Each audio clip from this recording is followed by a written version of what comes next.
माध्यम बनाकर लीला संपादन। बाबा जी महाराज की सृजनात्मकता का एक रूप यह भी था कि किसी को भी माध्यम बनाकर वह अपनी कल्याणमयी लीलाओं को संपन्न करते रहते थे।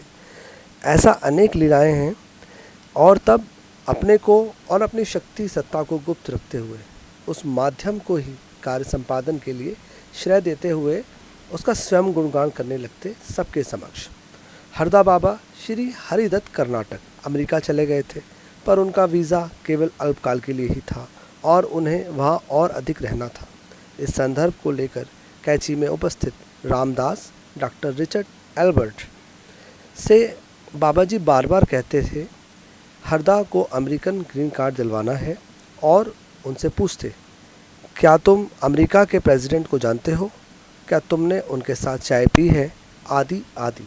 पर रामदास नकारात्मक उत्तर देकर उक्त विषय में अपनी लाचारी प्रकट करते रहते। अब आरंभ हुआ महाराज जी की इस लीला का दूसरा अंक। बार बार रामदास से उक्त विषय में वार्ता कर महाराज जी ने उनके चेतन अवचेतन मानस में उक्त प्रश्न तो भर ही दिया था। तभी नैनीताल में एक संभ्रांत अमेरिकन वकील, जो रामदास का मित्र था, पर्यटन हेतु आया। रामदास ने उसे कैची आश्रम एवं बाबा जी के बारे में प्रभु प्रेरित कर बताया। जिज्ञासावश उसने कैची तथा बाबा जी के दर्शनों की इच्छा प्रकट की और दोनों कैची धाम आ गए। वह अमेरिकन वकील कैची आश्रम में आकर तथा बाबा जी के दर्शन पाकर कृतज्ञ हो अत्यंत कृतज्ञता से रामदास से धन्यवाद सहित बोला, मैं तुम्हारे लिए क्या कर सकता हूँ। रामदास को कुछ न सूझा, पर एकाएक वह बिना किसी आत्मविश्वास के प्रभु प्रेरित होकर बोल उठा, क्या बताऊँ, बाबा जी हरिदास नाम के व्यक्ति को अमेरिकन ग्रीन कार्ड दिलवाना चाहते हैं।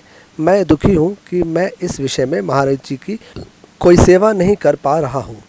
तब वकील तत्काल बोल उठा, यह कौन सी बड़ी बात है, मेरा भाई वहाँ प्रेसिडेंट के व्हाइट हाउस में राजनीतिक विभाग में बड़ी पोस्ट पे है, वह यह सब कर देगा, चिंता मत करो, मुझे पूरा विवरण दे दो। और हरिदास बाबा को अमेरिका में रहने की इजाज़त मिल गई। राम राम।